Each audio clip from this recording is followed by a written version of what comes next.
10, 20, 50,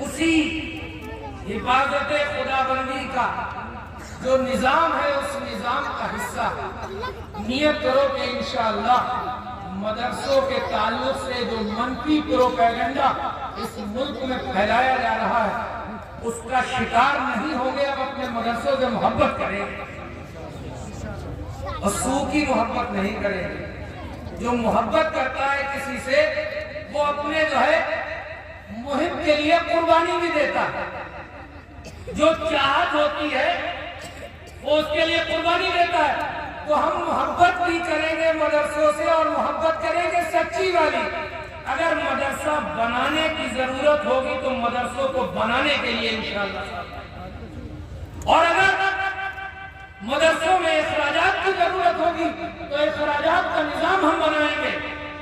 میں یہ نہیں کہتا کہ سارے مدرسے جو ہے جتنے بھی ہیں دودھ کے دھلے ہوئے ہیں. ممکن ہے ہمارے اتنے بڑے نظام میں کچھ کمزوریاں بھی ہوں. ہمیں اپنی کمزوریوں کا احساس ہے. لگاتار ان کمزوریوں کے دور کرنے کے لیے ہمارے اکابر فکر مند ہیں جستجو کر رہے ہیں. لیکن ہندوستان میں کوئی ایسا ڈنڈا ہاتھ میں نہیں ہے کہ اگر کوئی گڑبڑ ہے مدرسہ تو اس کے سر پہ ایک ڈنڈا مارے اور سیدھے ہو جاؤ, دوسرا ڈنڈا اور مار دو. بھئی جمہوریت ہے, ڈیموکریسی ہے, اس طرح کا پاور حاصل نہیں. ہاں اخلاقیات کی جو طاقتیں ہوتی ہیں وہ ہمارے آپ کے پاس ہے. تو ہم یہ نہیں کہتے, لیکن آج بھی ہم آپ کو گارنٹی کے ساتھ یہ کہہ سکتے ہیں کہ ہندوستان میں دین کی نشر و اشاعت کے لیے, قرآن کی حفاظت کے لیے, رسول اللہ کی سنتوں کی بقا کے لیے مدارس کا جو کردار ہے کوئی اندھا دشمن ہی اس کا انکار کر سکتا ہے. دین کے باغی اور دشمن بھی مدارس کی خدمات کا اقرار کرتے ہیں, انکار نہیں کرتے. ابھی یو پی میں مدرسہ سروے ہوا,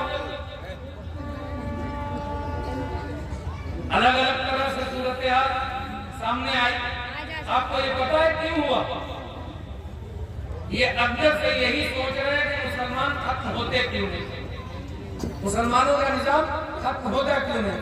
تلاشا گیا, ڈھونڈا گیا, سمجھ میں آیا کہ نہیں یہ مدرسے جو ہے اس کے لیے بہت بنیادی مرکز ہے.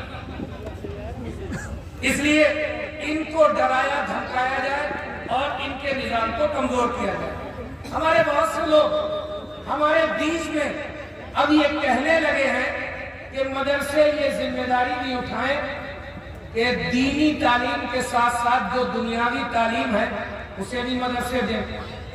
میں اس کا مخالف تو نہیں ہوں, لیکن اس نعرے کے خلاف ہے. یہ جو نعرہ ہے اس کے خلاف ہے. باقی یہ میرا نقطہ نظر ہے اپنے اکابرین کی جوتیاں سیدھی کرنے کے نتیجے میں. دیکھو بھائی, ہم نے جو مدرسے قائم کیے وہ دین کی حفاظت کے لیے قائم کیے, یہ ہمارا بنیادی مقصد رہا. یہ کہ ضمنیات میں جو کچھ حالات کے تقاضے ہیں تو ہم نے کبھی اس سے آنکھیں بھی بند نہیں کی. لیکن ہم ان لوگوں سے کہتے ہیں جو دنیاوی تعلیم کی پرزور وکالت کرتے ہیں, انہوں نے اس قوم کے لیے زمین پر اتر کر کے کتنے دنیاوی ادارے قائم کیے, وہ اپنا ریکارڈ پیش کریں. سارا لوڈ علماء پر, مدارس پر ڈال کر کے آپ بالکل صرف جو ہے چائے کے ہوٹل میں بتا سکتے ہیں کہ یوں ہونا چاہیے, آپ کچھ نہیں کریں. مسلمانوں میں سرمایہ داروں کا ایک بڑا طبقہ نکل کر کے اسے میدان میں آنا چاہیے اور اسے ذمہ داری ادا کرنی چاہیے کہ وہ بڑے بڑے کالج قائم کرے, انجینئرنگ کالج قائم کرے, ڈاکٹر بنانے میں مدد کرے, ڈاکٹرنیاں بنانے میں مدد کرے, وہ وکیل بنانے میں مدد کرے. سارے کام اور بھی کرے, آپ کچھ نہیں کرے. یہ تقریباً جو ہے زیادتی کی بات ہے. مدارس کا بنیادی مقصد جو ہے دین کی نشر و اشاعت اور دین کی حفاظت. ایمانداری سے بتلاؤ, ہاتھ اٹھا کر کے اس ملک میں مدارس اپنی تاریخ کی ابتدا سے لے کر آج تک اپنے اس مشن میں کامیاب ہیں یا نہیں؟ ہاتھ اٹھا کر کے جواب دو, کامیاب ہے یا نہیں؟ اور زبردستی نہ اٹھانا جب من کرے تبھی اٹھانا. مدارس اپنے مشن میں کامیاب, علماء پیدا ہو رہے ہیں, حفاظ پیدا ہو رہے ہیں, قراء پیدا ہو رہے ہیں, مفسرین پیدا ہو رہے ہیں, متعلمین پیدا ہو رہے ہیں، فقہ کی جو ہے مشکلاتوں کو حل کرنے والے نکتہ سنج لوگ پیدا ہو رہے ہیں، موجودہ دور میں امت کی دینی رہنمائی کے لیے افراد پیدا ہو رہے ہیں۔ یہ سب کہاں سے ہو رہے ہیں؟ یہ ہمارے مدارس سے ہو رہے ہیں۔ اسی لیے جناب نبی اکرم صلی اللہ علیہ وسلم نے ارشاد فرمایا کہ تم میں سب سے بہتر وہ ہے جس نے قرآن کو سیکھا اور قرآن کو سکھایا، جس نے قرآن کو سیکھا اور قرآن کو سکھایا، سب سے بہتر وہ۔ اب ایک آخری بات اور عرض کر دیں، ہم جس دور میں داخل ہو گئے یہ دور جو ہے ہندی میں کہہ لیجئے کہ بھوتک وادی یگ ہے، مادہ پرستی کا دور۔ ہر آدمی کو سہولیات چاہیے، سہولیات کے بغیر کسی کا گزر۔ اب کوئی روکھی سوکھی کھا کر کے رہنا نہیں چاہتا۔ یہ پرانے قصوں کی باتیں کہ فلاں نے فاقے سے یہ خدمت کی اور فلاں صاحب نے ٹیبل لگا کے یہ کام کیا۔ اب تو کپڑے بھی عمدہ چاہیے، ضروریات بھی چاہیے، سواری بھی آنا چاہیے۔ تو اس بھوتک وادی یگ میں، مادہ پرستی کے اس دور میں جہاں سارے لوگ متاثر ہوئے، وہاں ہماری یہ مولویوں کی ٹیم، حافظوں کی ٹیم بھی متاثر ہوئی۔ اب ان کا تاثر یہ ہو گیا کہ یہ کہتے ہیں کہ امامت میں کچھ نہیں، مدرسے کی مدرسی میں کچھ نہیں، مدرسوں میں جڑنے میں کچھ نہیں، تنخواہیں بہت کم ہیں۔ اور یہ ان کا ایک شکوہ جو ہے بجا بھی ہے، لیکن جو حضرات کچھ کرنا نہیں چاہتے ان سے یہ گزارش ہے کہ آپ قرآن کریم جو پڑھ رہے ہیں، اس لیے پڑھ رہے ہیں کہ بھی رمضان میں تراویح سنائیں تو موٹا سا لفافہ ملے جو آپ سے اٹھائے نہ اٹھے۔ کیوں بھائی؟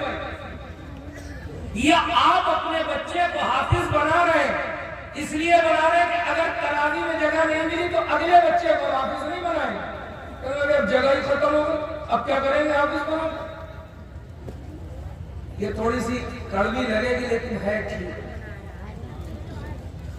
ہم تو یہ جانتے ہیں، جو ہم نے ابتدا میں بات کہی تھی کہ حافظ نہ تو تراویح کے نذرانوں کے لیے بنے، نہ امامت اور مؤذنی کی اجرت کے لیے اور تنخواہوں کے لیے بنے۔ حافظ تو اس لیے بنے کہ اللہ تعالیٰ نے یہ کہا تھا کہ یہ میرے نبی پر نازل ہونے والی آخری کتاب قیامت تک محفوظ رہے گی اور اس کی حفاظت کا انتظام ہم جیسے چاہیں گے ویسے کریں گے۔ تو ہمیں تو یہ سمجھ آتا ہے کہ اللہ تعالیٰ نے ہمارے بچوں کے سینے میں قرآن اس لیے ڈالا کہ یہ قرآن کے سپاہی اور محافظ بن گئے، یہ قرآن کے سپاہی اور محافظ بن گئے۔ پیسے ملے جب بھی بنیں گے اور پیسے نہ ملے تب بھی بنیں گے۔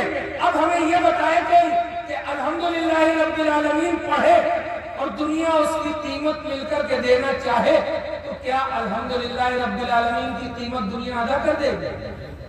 ارے بھائی ادا کر دے گی؟ نہیں کر پائے گی نا۔ تو پھر اس اتنی سستی قیمت کے لیے اتنے عظیم مقصد کو کیوں برباد کر رہے ہیں؟ نیت کریے کہ ہم یہ چاہتے ہیں کہ دنیا میں بھی اللہ تعالیٰ قرآن کے محافظوں میں ہمیں مقام نصیب فرمائے، اور آخرت میں بھی جب حساب و کتاب کی صفحے لگی ہو تو ہمارے بچے جنہیں ہم نے حافظ بنایا یہ کھڑے ہو اور آواز دی جائے کہ یہ وہ محافظین قرآن کی صف ہے جن سے اللہ تعالیٰ نے دنیا میں قرآن کی حفاظت کا کارنامہ انجام دیا۔ تو نیت کرو کہ اس طرح حافظ بنے۔ تراویح کی جگہ ملی جب بھی بنیں گے، نہیں ملی امامت کرنے کے لیے ملی تب بھی حافظ بنیں گے، اور نہیں ملی تب بھی حافظ بنیں گے۔ آپ کا مقام اس سے بہت اونچا۔ اللہ سبحانہ و تعالی میری ان منتشر خیالات کو جو میں نے آپ کی خدمت میں پیش کیے اللہ قبول فرمائے۔ جامعہ خالد ابن ولید اور اس طرح کے ہمارے جتنے بھی ادارے قرآن کریم کے قائم ہیں، چل رہے ہیں، اللہ تعالیٰ سب کو قائم دائم رکھے، ترقیات نصیب فرمائے، اور اپنے خاص خزانوں سے ہمارے مدارس کی تمام ضروریات کا انتظام فرما دے۔ وآخر الدعوانا الحمدللہ۔ جزاک اللہ احسن الجزا.